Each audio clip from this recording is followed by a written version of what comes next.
यहाँ वैराग्य या गृहस्थ की बात नहीं हो रही, जो प्रभु का है उसकी बात हो रही है। मुख्य बात प्रभु की है। आप कौन हैं इससे मतलब नहीं है, बस आप प्रभु के हैं। तो कह रहे हैं पूज्य बाबा कि भगवान के भक्त को किसी भी परिस्थिति में निराश नहीं होना चाहिए, और प्रभु का जो भक्त है वह कभी किसी परिस्थिति में निराश नहीं होता। दोनों बात कह रहे हैं कि जो भक्त है, आप भक्ति मार्ग में चल रहे हैं तो कभी निराश मत होइए। परिस्थितियां आएंगी, कैसी भी स्थिति सामने आए। और दूसरी बात कह रहे हैं जो भक्त हैं, जिनके हृदय में दृढ़ता एकमात्र प्रभु के सिवा दूसरा कोई नहीं, मेरे तो गिरधर गोपाल दूसरों ना कोई, ऐसा जो भक्त है वह कभी किसी परिस्थिति से निराश नहीं होता। दोनों बात आप विश्वास रखें। बड़े अद्भुत मंगलमय वचन है। हृदय कैसा भी निराश होता है, जब मार्ग में चला जाता है तो ये स्थितियां आती हैं। कभी भजन अच्छा हो रहा है, सब अनुकूल है, कभी ऐसी परिस्थिति आती है कि बिल्कुल प्रतिकूल, आंतरिक हृदय भी बाहर से भी उपासक विचलित हो जाता है। अब क्या करूं? अच्छा, उसकी बात केवल वही समझ सकता है जो उस मार्ग में चल रहा है। अन्यथा ऐसा नहीं कि हर कोई आपकी बात को सुनकर आपको बढ़ाएगा ना। इसीलिए कहा है कभी किसी को हृदय की बात ना बताए, अंदर चुप रहे, अपने प्रभु का, अपने आराध्य का विश्वास रखे। उन्होंने ये परिस्थिति दी है, निश्चित मुझे करुणा करके उठाने के लिए दी है, लेकिन ऐसा विश्वास अपने आराध्य में दृढ़ नहीं होता। प्रारंभिक अवस्था में उसका हृदय विचलित होता है। अब मैं क्या करूं, कहाँ जाऊं, किससे पूछूं? भजन कर रहा है, उसमें सुख मिल नहीं रहा, जो सुना है बात वो बात हृदय में आ नहीं रही, अब व्याकुलता हो रही है, क्या करूं? उसका कोई उपाय नहीं, एकमात्र उपाय है इसी स्थिति में विश्वास करने की अवस्था है। ये परिस्थिति प्रभु देते ही हैं, तो मैं इस मन बुद्धि से, इस शरीर की धरा से उठाकर, इस व्यवहार की धरा से उठाकर, अन्य संबंध से हटाकर अपने चरणों में आश्रित करने के लिए देते ही इसलिए। बस उस समय आश्रय ना होने के कारण पुष्ट हमारा हम समझ नहीं पाते, पर फिर भी प्रभु कभी नहीं छोड़ते। ये प्रभु का व्रत है, कैसा भी हो। एक बार जिसने प्रभु को अपना लिया ना, और प्रभु को हम क्या अपनाएंगे, प्रभु ने जिसको अपना लिया कभी नहीं छोड़ते। महान गलतियां करने वाला हो, कर रहा हो गई नहीं, कर रहा हो। ऐसा नहीं कि अब गलती होगी प्रभु त्याग देंगे ना। मैं का प्रभु का वचन है, अपने भक्त का कभी त्याग नहीं कर सकता। मैं अपने से ज्यादा अपने जन को प्यार करता हूं। अब उसकी चूक मेरी चूक है, मेरे ही तो असावधानी कारण उससे गलती हुई। अपार करुणा में प्रभु है। बड़े बड़े महापुरुष इस बात से, केवल इसी बात से जहां उनके हृदय में आई ना, ऐसे उदार प्रभु रोते रहते हैं इस बात को जानकर। अपार करुणा, यदि प्रभु ना संभालें, बड़े बड़े महापुरुषों की बातें सुनो, इतनी ही बात रह जाती है पूर्ण होने के बाद। महान, उनको सिद्ध कह लीजिए, चाहे भगवत साक्षात्कारी कह लीजिए, चाहे कह लीजिए अपने आप को जान लेने के बाद, या प्रभु ने कृपा करके उस बात को स्वीकार कर लेने के बाद, जो आपको ठीक लगे, कि अपार करुणा, बस अहेतु की कृपालु प्रभु, इतना ही शब्द रह जाता है। बड़ी कृपा है, ये कृपा का परिचय मिला। हट गया अपना अस्तित्व, केवल कृपा। ये बात देने के लिए प्रभु परिस्थिति देते हैं। आप हटो इस धरा से, जिस दुख की धरा में आप विश्राम मान रहे हो, ये पूर्ण नहीं है। यहां से उठ के उस परमानंद में बढ़ो। आप विश्वास रखें, पूज्य बाबा कह रहे हैं, प्रभु का प्रत्येक विधान महामंगल में, मंगल में प्रभु का प्रत्येक विधान अपार मंगल से भरा हुआ है। बाबा की वाणी में हजारों जगह इतनी बात है, बस इतनी बात, प्रभु का प्रत्येक विधान मंगल में। तुम इस बात को दृढ़ता से स्वीकार कर लो। निश्चित निश्चित, बार बार बाबा कह रहे हैं, सच मानना। मैं कैसे बात कहूँ, ऐसी बात, ये महापुरुष हैं जो वाणी से कैसी बात निकल जाए, वो महान सत्य हैं। वो कह रहे हैं सच मानिए, सच मानिए, आप विश्वास कर लीजिए मेरी बात का। मैं जो कह रहा हूँ निश्चित तुम्हें प्रभु कृपा करेंगे, तुम इस बात को स्वीकार कर लो। बाबा अनेकों जगह इतनी बात कहते हैं, विश्वास रखो, सच मानो। क्यों? क्योंकि इसी की कमी होने के कारण हमें आनंद अनुभव नहीं हो। आनंद समुद्र में रहते हुए, आनंद सिंधु मध्य तब भाषा, बस। लेकिन आनंद क्यों नहीं मिल रहा? अभी प्रभु में विश्वास नहीं है, अन्य जगह विश्वास बैठा हुआ है। जहां दृढ़ता पूर्व विश्वास हुआ, तो कैसी भी परिस्थिति हो विचलित नहीं हो सकता। विश्वास, मुख्यतः विश्वास, समर्पण विश्वास से तो होता है। पूर्ण विश्वास, ये मेरे हैं, ये निर्वाह करेंगे, अब जो करेंगे अच्छा करेंगे, तो हृदय समर्पित होने लगता है। पूर्ण विश्वास भक्ति का मूल है, मार्ग का मूल है। आदौ श्रद्धा, ये विश्वास। आभ्याम बिना न पश्यन्ति श्रद्धा स्वरमीश्वरम, भवानी शंकरो बंदे, श्रद्धा विश्वास रूपिण, ये मूल है श्रद्धा विश्वास। इसलिए विश्वास प्रथम में अपनी विश्वास को इतना दृढ़ कर ले, चाहे कैसी भी परिस्थिति आ जाए, हम अपना विश्वास नहीं हटा सकते। निश्चित मानना, कभी विश्वास को प्रभु नहीं तोड़ते। हमारा विश्वास ना डिगे तो घोर प्रतिकूल स्थिति हो, पूज्य महाराज जी कहते हैं तलवार आते आते गले में हार बन जाएगी, सूल बिछे होंगे फूल हो जाएंगे। तुम धैर्य धारण करना।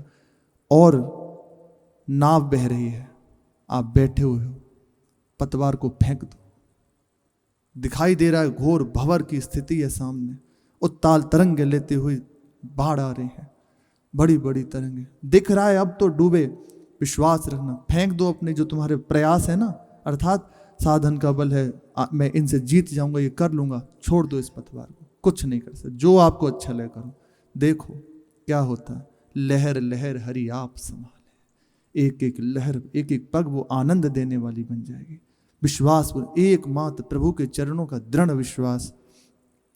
आप यह विश्वास अपने मन में दृढ़ करें तथा अत्यंत साहसपूर्वक अपने चित्त को शांत करने की चेष्टा करें। विश्वास जहाँ हुआ ना मेरे प्रभु हैं, तो बिना प्रयास के चित्त शांत होने लगता है। सत्संग से ये बात सहज में प्राप्त हो जाती है। विश्वास, प्रभु के सुना ना, विश्वास। अब कैसी परिस्थिति, अरे प्रभु है ना, कैसी भी बात हो वो संभाल लें, बस आने लगी बात। यही बहुत जल्दी हृदय में ऐसी दिव्य स्थिति प्रदान कर देती है। उद्विग्नता से कोई लाभ नहीं होता। आप उद्विग्न मत हो, परेशान मत हो, कैसी भी परिस्थिति है, शांत रहे। प्रभु हैं, निश्चित मानना उनका प्रत्येक विधान मंगल में आपको अपनी ओर बढ़ाने के लिए किया गया है। प्रभु के चरणों का दृढ़ भरोसा, और जितना बन सकता है निरंतर नाम रटने की कोशिश करें। नाम कृपा करके हृदय में ये विश्वास जागृत करा देता है। बहुत जल्दी हर ओर से आग लगाकर, अर्थात हर जगह से निराशा पैदा करके बस प्रभु और भरोसा प्रभु का देना प्रारंभ कर देता है। ये नाम की कृपा से जितना बन सकता है निरंतर नाम रटन करने का प्रयास करें, और निरंतर प्रभु के चरणों का भरोसा। ये श्रवण मात्र से हृदय में स्थिति आ जाती है। होता है ना कि इसके लिए क्या करें, कुछ नहीं करना, ये सुन रहे हैं ना, इसका सहज फल है ये हृदय में स्थिति जागृत हो जाना। अभी पता नहीं चल रहा पर ये बात जा रही है, सत्य वचन है, ये अंदर जाके स्थित हो रहे हैं। और जहाँ प्रभु की करुणा हुई फिर प्रकाशित हो जाते, अरे मेरे प्रभु हैं। ये परिस्थिति आने पे ही पता चलती है। कोई घटना हुई, कुछ ऐसा सामने विधान हुआ, अरे एक क्षण हृदय में प्रभु है ना, बस ये विश्वास आना प्रारंभ हो। बहुत मंगल में प्रभु का विधान है, बस प्रभु का विश्वास न छूटे। हमारे प्रभु हैं। इन महापुरुषों के चरित्रों में हम ये देखते हैं, प्रत्येक पग पर ऐसी उनकी परीक्षाएं ली गई, ऐसी ऐसी, क्योंकि भक्ति को प्रकाशित करना है जगत में, जगत मंगल के लिए, ऐसी ऐसी परिस्थितियां, और दिखाई दिया कि उनका विश्वास नहीं टिका। जब श्री रैदास जी ने मीरा जी को दीक्षा दी तो एक बात कही, मुस्कुरा गए देखकर, कहा कि कभी धैर्य न छूटे, कभी विचलित मत होना, कैसी भी परिस्थिति आए कभी पांव पीछे ना हटे। इतनी बात कही। नाम ही नसैनी है, लगन ही प्रयास है, बढ़ते चले जाओ। अद्भुत बात। बस इन महापुरुषों के चरित्र से यह हमें सहज रूप से प्राप्त होता है। श्री मीरा जी का विवाह श्री द्वारिकाधीश जी से हुआ। सबने देखा कि मीरा जी वधू स्वरूप में बिल्कुल श्रृंगारित है। दासियों ने जाकर सब परिवार वालों को बुलाया।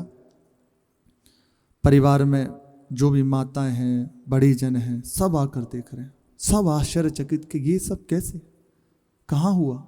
दिखाई दे रहा है कि पीताम्बर उनकी ओढ़नी से गांठ बंधी हुई है, हाथ में हस्त मिलाप का चिन्ह है। संपूर्ण जो दुल्हन के श्रृंगार हैं वह मीरा जी को देखकर उनको अनुभव हुआ। मीरा जी ने जो द्वारिकाधीश जी के यहाँ से पलड़ा आया है वह सब दिखाया सबको। देखकर सब आश्चर्यचकित, ऐसा दिव्य नहीं कहीं देखा ही नहीं दिव्य वर्णन। माता जी से कहा ठीक, और बीरम देव जी भी आए। माता जी कहती हैं ये सब कैसे हुआ? तो मीरा जी ने कहा माई माने सुपना में पढ़या गोपाल। माता जी मुझे स्वप्न में प्रभु ने आके वर्ण कर लिया। महापुरुषों का स्वप्न जागृति ये सब एक होती है। मैं बता रही कि मेरा वर्ण कर लिया, अब प्रत्यक्ष उसका प्रमाण है कि आप सबके सामने में हो। राती पीली चूनर ओढ़ी, मेहंदी हाथ रसाल। माई माने सुपना में पढ़या गोपाल। रात में चुनरी और पीतांबर की गांठ छुड़ी, प्रभु का पीतांबर हमारी चुनरी, हाथों में मेहंदी रची। कोई करा और संग भावर, काई करा और संग भावर। महाने जग जंजाल, मीरा प्रभु गिरधर लाल। सो करी सगाई हाल। माई माने सुपना में पढ़या गोपाल। अब मैं किसी की ओर क्या देखूं? आप जो मुझे बिहाने के लिए उल्लसित हैं, हर्षित हैं कि चित्तौड़ के राजकुमार से विवाह होगा, बड़े घर से संबंध होगा, इसलिए अब किसी और से विवाह करने का कोई विचार नहीं, कोई विधान नहीं। किससे करना? ये समस्त जग जंजाल है, ये जग का जंजाल है, कांटे हैं, इधर नहीं देखना। मेरी बात बन गई, मेरे प्रभु ने मुझे स्वीकार कर लिया। करी सगाई हाल, अपने चरणों में स्वीकार कर लिया। माता जी ने कहा कि जग जंजाल तो है बेटा, पर तुझे पता है तेरी एक ना से जरा सी मना करने पर कैसा अनर्थ हो जाएगा, क्या हो जाएगा तू जानती है ना। कहा आप चिंता ना करें, जब भी कोई नेक करना हो, जो भी कोई आपकी रस्म हो करनी हो, तो मुझे बुला लीजिएगा, मैं आ जाऊंगी, मुझे उसमें कोई परेशानी नहीं। अब बाहर से जो हो रहा है उन्हें कोई मतलब नहीं, अपनी बात बन गई, अपना जहाँ ठौर थी वहाँ बात पहुँच गई, अपनी काम बन गया, अब जो होता रहे। एक महापुरुष कह रहे थे, उनसे पूछा कि आपका बाद में क्या करना है, कैसा? बोले इसको नाली में फेंक देना, जो आवे करना, सामने रहते हुए हम बात बन गई, इसके बाद इसका कोई महत्व नहीं। मतलब सीधा कहते गटर में फेंक देना, इसका कोई महत्व नहीं है, अपना इसके रहते हुए अपनी बात बन जाए, यही इसका मूल्य है। अब जो होना होता है। मीरा जी कह रही हैं अब अपनी बात बन गई, अब इसका जो हो, बाहरी पति शरीर का है, होगा ना विवाह। दूधा जी ने यही कहा था, तेरे मन के मीत श्री गिरधर गोपाल हैं, शरीर के पति कोई भी हो, और संसार की दृष्टि में ये संबंध निर्वाह प्रभु करा रहे हैं उनसे, इसलिए मेरे पति गिरधर गोपाल हैं। आगे आएगा वर्णन। उनसे कहती हैं तुम प्रणाम करो, मेरा चूड़ला अमर है, इनको प्रणाम करने से अमर थोड़ी हो जाएगा। सासों को वैसे कहा नहीं, हटा। अब वो इस बात से खिसी आ गई सास, बिल्कुल। आगे वर्णन है। मीरा जी ने कहा कि आप जाइए, आप चिंता मत करो, जब आपको जो करना हो, जो आपका नेक हो, बुला लीजिएगा, मैं आ जाऊंगी। संध्या का समय, बारात आई, गोधूली बेला, पूजन तोरण बंधन ये सब जो रस्में होती हैं करी गई। वस्त्रों के रंग, आभूषणों की गढ़ाई, ये सब दिव्य शोभा। और आकर जो जन्माशय वहां विराजमान किया गया। श्री द्वारिकाधीश से ही पल रहा आया था, और अब चित्तौड़ से भी पल रहा है, क्योंकि वर के यहाँ से आता है, उसमें वधू के लिए श्रृंगार पोशाकें ये होती हैं। वह मीरा जी के समक्ष गया तो कहा कि इसको धारण कर लो। कहा कि इसमें अलग से धारण करने की क्या आवश्यकता है, रंग रूप सब तो एक ही है ना, यही पहने हुए हूँ मैं, जो प्रभु के ने पहनाया है, उसे ही रहने दो। तो मान ली गई बात। कह रहे हैं चित्तौड़ से आया हुआ पलरा रनिवास में पहुंचाया गया तो देखा वस्त्रों के रंग, आभूषणों की गढ़ाई और गिनती बिल्कुल बराबर, पूरी की पूरी।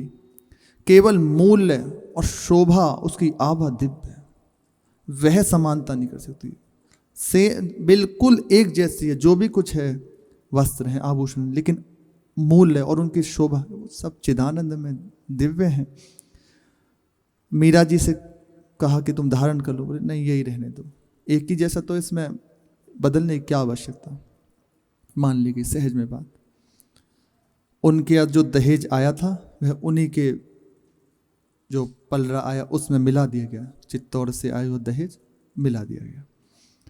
भावर का समय आया जब, तो श्री मीरा जी ने ऐसे गिरधर लाल को हाथ में लिया और अपने आंचल के अंदर किया बाईं ओर, और साथ में बीच में ठाकुर जी, भोजराज जी आगे, बीच में श्री ठाकुर जी और स्वयं पीछे।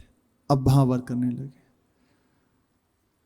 बैठे, भावन है पूर्ण है, उसके बाद बैठे ये पूरी रस्मों को। तो भोजराज जी विराजे और श्री मीरा जी विराजे, तो उस उन्हीं के बीच में मीरा जी ने से श्री गिरधर लाल जी को विराजमान किया। वहाँ थोड़ी जगह से देखा तो भोजराज जी आगे सरक गए उनके लिए। मंगल गीत गाने लगे जो भी वहाँ जन हैं।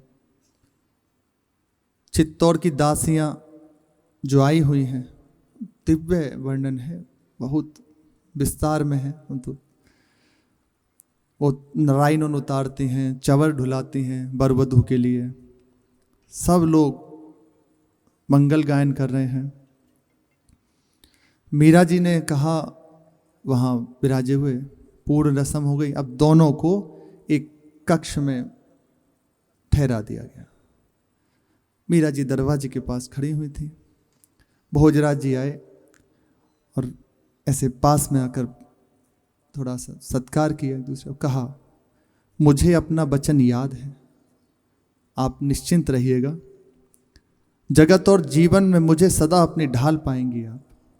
श्री भोजराज जी मीरा जी से कह रहे, बहुत प्रसन्न होकर ये बात कही मीरा जी से, और कहा यह मुंह दिखाई है, और हीरे का हार निकालकर मीरा जी के सामने कहा कि इसको स्वीकार करें।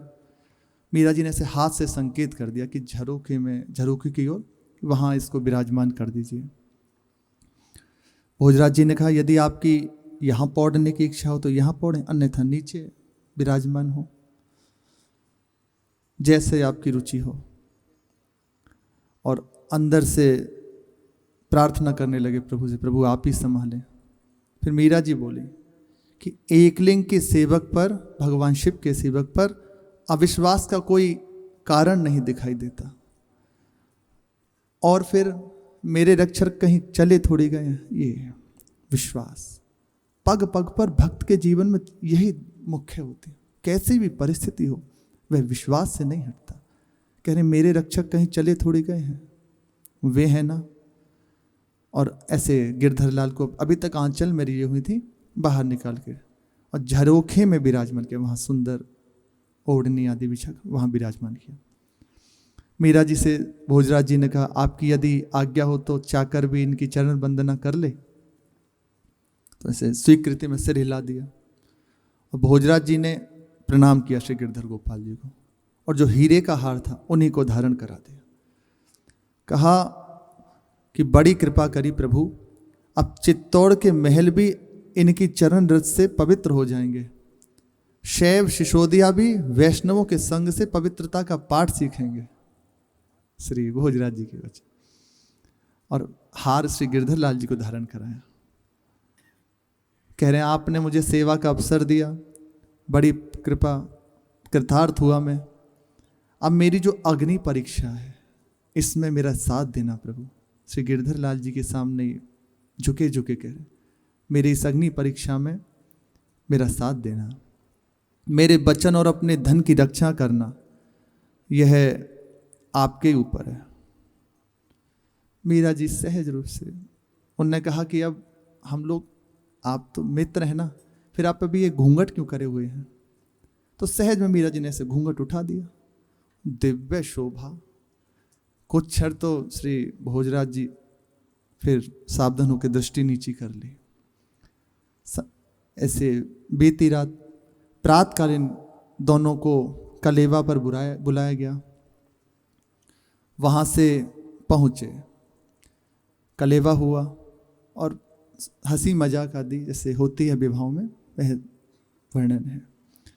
भोजराज जी और मीरा जी के बीच में उनके देवर श्री रतन सिंह जी, ये रतन सिंह जी मीरा जी भोजराज जी के छोटे भाई, और मेड़ता में रतन सिंह जी उनके पिताजी, तो इनका भी नाम रतन सिंह जी है। ऐसे बैठे हुए थे। गिरधर लाल जी भी विराजे हुए हैं। मीरा जी जैसे पवाते हैं तो पहला कोर्स श्री गिरधर गोपाल को और फिर श्री भोजराज जी को, क्योंकि सबका व्यवहार निभाना है। भोजराज जी ऐसे ही वह भी करते। रतन सिंह जी ने पूछा कि ये क्या टोटका है? श्री ठाकुर जी को देखकर, टोटका नहीं है। भोजराज जी कह रहे हैं ये तुम्हारी भाविशा के भगवान हैं। भगवान तो मंदिर में रहते हैं। रतन सिंह जी कहते हैं भगवान मंदिर में रहते हैं, पर बींद तो बीनड़ी के पास ही रहता है ना। भोजराज जी ने कहा। रतन जी सिंह जी हंस गए। बींद तो आप हैं, ये थोड़ी है। बोले नहीं, बींद तो ये है, मैं टोटका हूं। पति तो ये है, टोटका तो ये मैं हूं। उन्होंने फिर ऐसे मीरा जी की ओर देखा, भावा सा दादू सा क्या फरमा रहे हैं? तो उन्होंने ऐसे सर हिला दिया कि हाँ सही कह रहे हैं, यही टोटके हैं।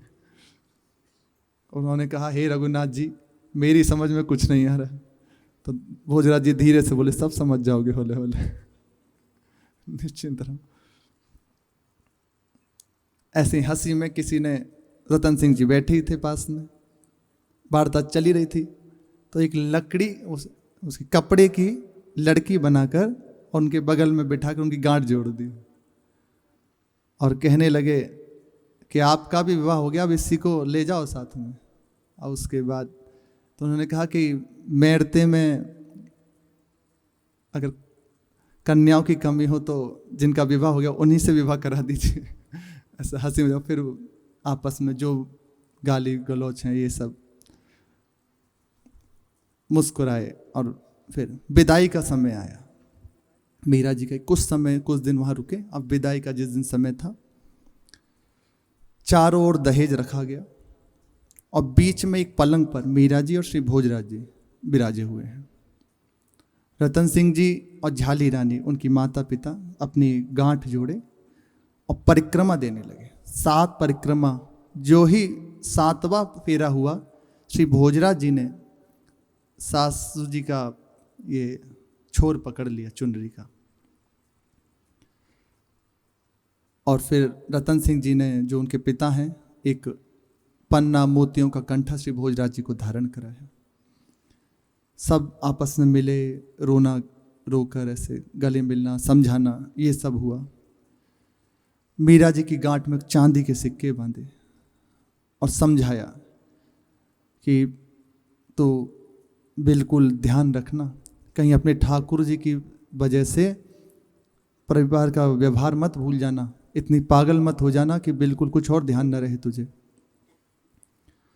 बीरम देव जी बड़े ताऊ हैं, वह आए, प्रणाम किया श्री मीरा जी ने। कहा माँ बाप को बेटी के कारण ही यश प्राप्त होता है। तुम स्वयं समझदार हो, बड़ों का सम्मान, छोटों को दुलार, और जैसा सम्मान जिसको जैसा उसको वैसे ही, जैसा सुख पहुँचे वैसा व्यवहार उसके साथ करना, और ऐसे दुलार करते हुए कहा। रतन सिंह जी अब तक बिल्कुल सावधान खड़े हुए थे, और मीरा जी के जब विदाई का समय आया तो मीरा जी पास गई, प्रणाम किया। अब वह भूल गए कि बड़े भाई हैं या और बड़े जन हैं सब, और सहज ऐसे हृदय से लाकर रोने लगे। बहुत देर तक रोने हुए, फिर उनको संभाला। भोजराज जी से फिर बात हुई श्री बीरम देव जी की। उन्होंने कहा कि देखिए, ऐसे हाथ जोड़कर, बेटी में कोई अवगुण नहीं है, लेकिन भक्ति के आवेश में कुछ सूझता नहीं है उसे, आप ध्यान रखावें, हमने इसे आपको सौंपी है, अब इसकी भलाई बुराई आपकी लाज आपके हाथ में, इसकी लाज अब आपकी लाज है, अब आपके हाथ में, अब इसको संभाल के रखना। भोजराज जी ने स्वीकृति प्रदान की और फिर वहाँ से एक घोड़ा राजकरण नामक एक दिव्य अश्व श्वेत वर्ण का मंगाया गया, मखमली जीन स्वर्ण के आभूषणों से अलंकृत है, आंगन में खड़ा किया गया। पैरों में उसके नूपुर आदि बंधे हुए हैं, अब उनको थिरका रहे हैं। श्री भोजराज जी ऐसे उसको पकड़ी लगाम और चढ़ गए उसके ऊपर, और चढ़े चढ़े थोड़ा सा आगे गए, फिर लौट कर आए। और उसी से उनकी जो सासुएं खड़ी हैं, 7 परिक्रमाएं सासुओं की करी, और सब ने खूब उनकी नज़र उतारी, प्रार्थना हुई, और फिर मीरा जी को एक पालकी में बिठाया गया। जब मीरा जी पालकी में बैठी रही थी, उस समय माता जी फिर आई, कहा कि तेरे दाता हुकुम ने दहेज में कोई कसर नहीं रखी है, यदि फिर भी तेरी कोई इच्छा हो तो बता दे, वह करा देते हैं। मीरा जी कहती हैं कि ये सब तो ठीक है, इस सब का मुझे क्या करना। देरी माई अब माँ को गिरधर लाल, प्यारे चरण की आनी करती हो, और न दे मणि माल। देरी माई अब माँ को गिरधर लाल।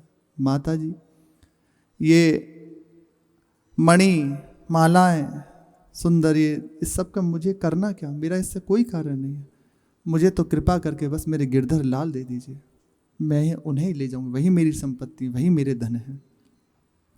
ना तो सगो परिवारो सारो, महाने लागे काल। मीरा के प्रभु गिरधर नागर, लख छवि भई निहाल। ये जितने भी सगे संबंधी परिवार मुझे साक्षात काल स्वरूप लगते हैं, इनसे मेरा कोई संबंध नहीं। मुझे ये मिले या छूट जाए, इनसे कोई नाता नहीं। मेरे सगे मेरे प्रभु श्री गिरधर लाल हैं, उनकी छवि को देखकर निहाल हो गई। अब मुझे इनसे कुछ और नहीं चाहिए, मुझे कुछ नहीं, बस यही मुझे दे। माई माने अब दे वो, देरी माई अब माँ को गिरधर लाल, मुझे अब गिरधर लाल प्रदान कर। माता जी ने कहा ठीक है, गिरधर लाल को भले ले जा, श्री ठाकुर जी को ले जा, पर उनके पीछे पगली मत हो जाना। क्या कर्तव्य है ये भूल मत जाना। ये कार्तिकेय जैसे गुणवान और सुंदर पति मिले हैं, सदा उनकी आज्ञा में रहना, इनकी सेवा करना, सास ननद का आदर करना। वह अब उनकी जिस शिक्षा में शिक्षित हैं वहाँ कुछ और समझ में आने वाला नहीं है, लेकिन वह अपने हिसाब से दे रहे हैं कि तुम ऐसा ऐसा। दास दासियों पर दया दृष्टि रखना, सदा सबकी प्रिय बनकर रहना, ऐसा माता जी ने समझाया। सबसे मिली, सबसे मिलने के बाद पालकी में बिठाया गया, और उनकी जो दासी हैं मंगला जी, उन्होंने सिंहासन श्री मीरा जी के हाथ में दिया, और ऐसे श्री मीरा जी अंक में लेकर उनको बैठ गई।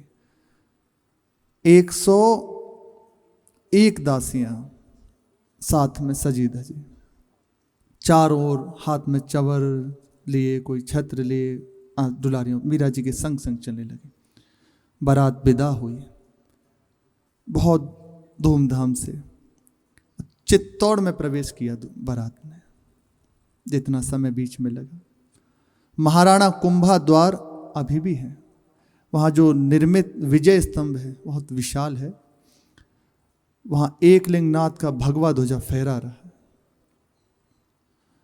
ऐसे कतार लगी हुई हैं, जैसे पधारते हैं ना कोई, तो ऐसे लाइनों में।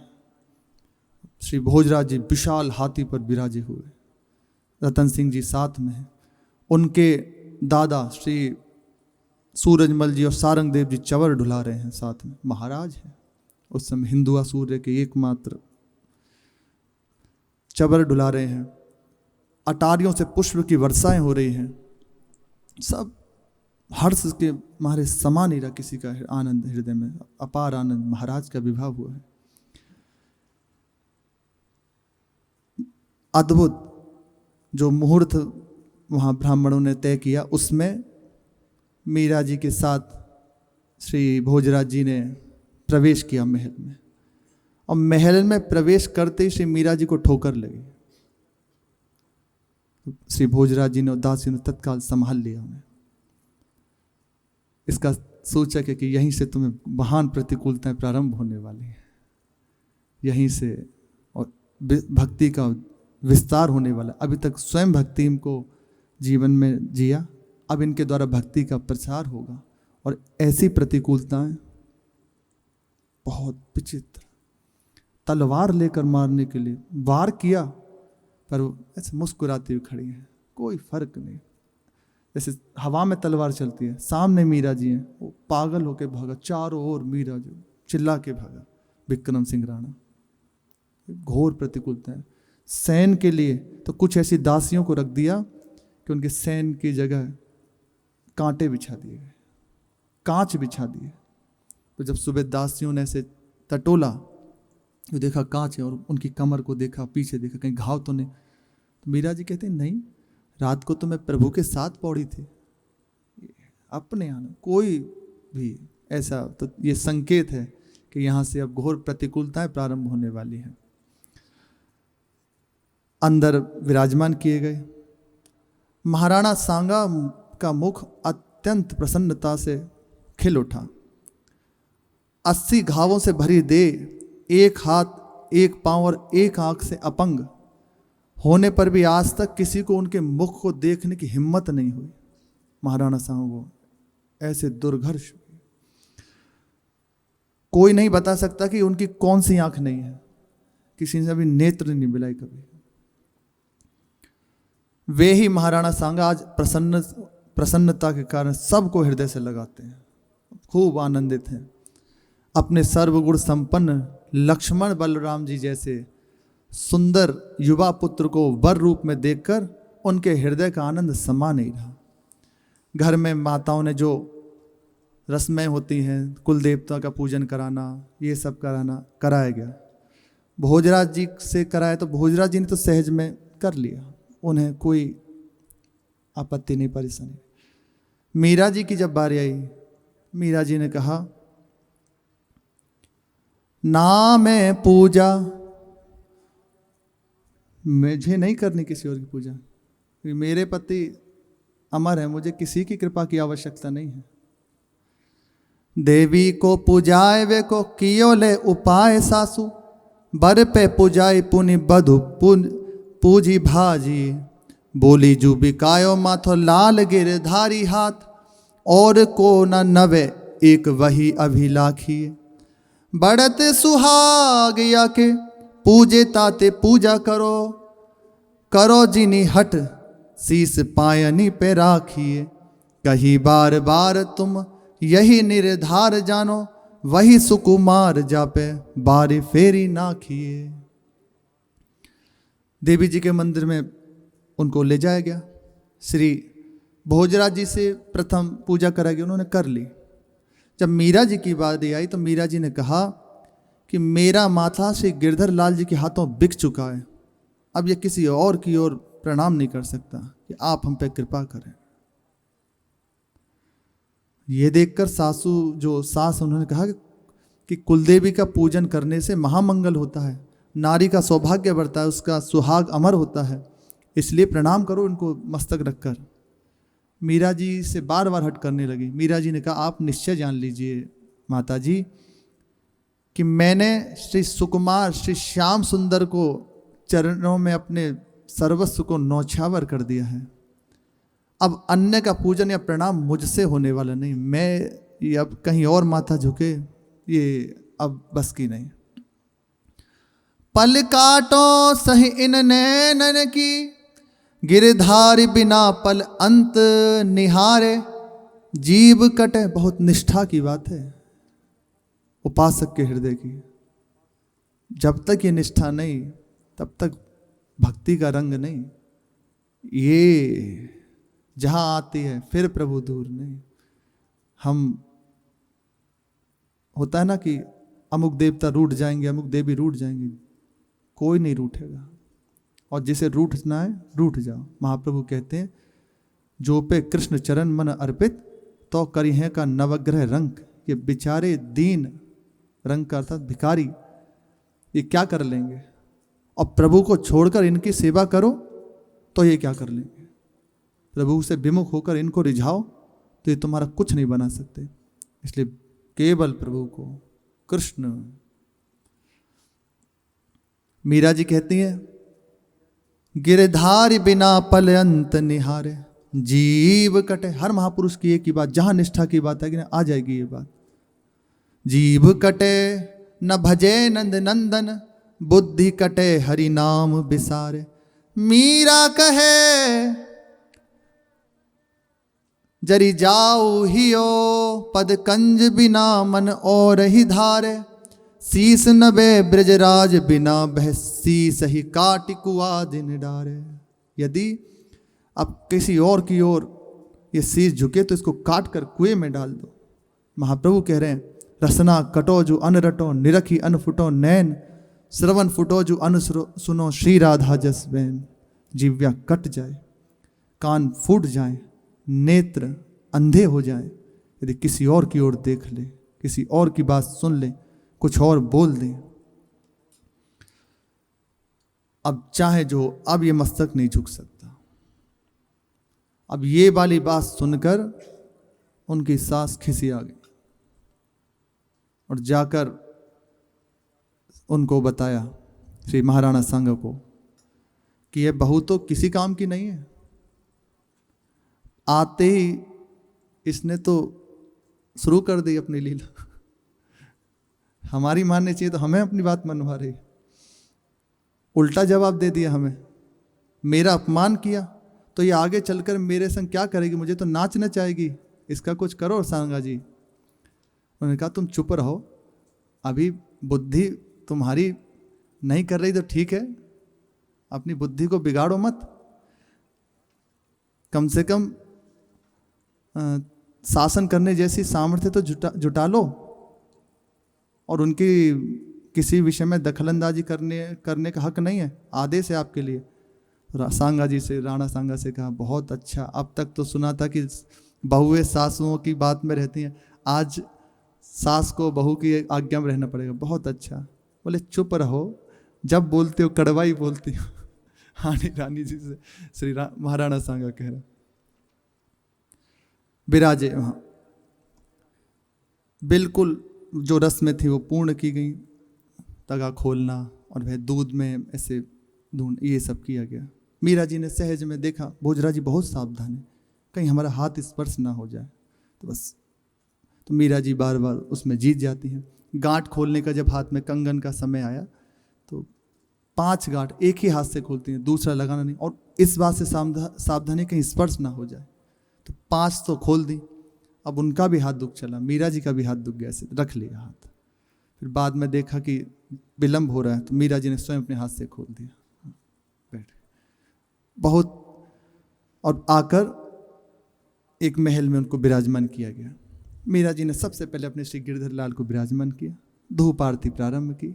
उनके सिवा अद्भुत ये निष्ठा देखने का इसमें वर्णन है। कैसे परिस्थिति सब हो लेकिन अपने प्रभु से बिलग नहीं, चाहे जैसी परिस्थिति है। प्रारंभ में श्री बाबा कह रहे थे ना, कैसी भी भक्त के हृदय में स्थिति आ जाए कभी निराश ना हो। हमारे प्रभु का मंगल विधान है, अपने प्रभु से दूर नहीं। हमारी से गलती क्या होती है, कोई भी जैसे परिस्थिति आई तो हम सबसे पहले भगवान से विमुख हो जाते हैं। अरे आपके होते हुए आपने ऐसा कर दिया मुझे, आपने ऐसा क्यों किया, आप होते तो संभाल लेते। अरे मूर्खता क्यों करते हो? एकमात्र प्रभु के सिवा तो कोई हमता नहीं है। ये मन बुद्धि आज तक प्रभु से विमुख करते रहे, अब इसका साथ दोगे तो ये प्रभु से विमुख कर देंगे। हमें इनका सहयोग नहीं देना, आप थोड़ा सा इससे अलग हट जाइए। नहीं नहीं, प्रभु का मंगल विधान है तो देखो निश्चित मंगल विधान है, वो आपको अनुभव आने लगा उसी समय। और आपने जहां इनका संग दिया मन बुद्धि का, तो ये प्रतिकूल देते चले जाएंगे, गुरु से प्रतिकूल कर देंगे, उपासना से प्रतिकूल कर देंगे। नहीं, हमें सावधान रहना, बचना केवल इनसे है, इन मन बुद्धि से ही बचना है। अपना चित्त को प्रतिकूल नहीं होने दें, तो आपका शरणागति पुष्ट होने लगेगी। मीरा जी ने ठाकुर जी को विराजमान किया, धूप आरती करी, सुंदर राग आलाप कर पद प्रभु का गायन किया। ऐसी मधुर रागिनी और पद का सुनकर श्री भोजराज जी आ गए। भोजराज ने देखा मीरा जी विराजी हैं, ठाकुर जी विराजे हैं, और दूर से ही देखकर दोनों का एक बार दर्शन कर प्रणाम करके लौट आए। शुभ दिन देखकर उनका मुख दिखरावनी हुई। आगे की चर्चा श्री राधा वल्लभ लाल की जय।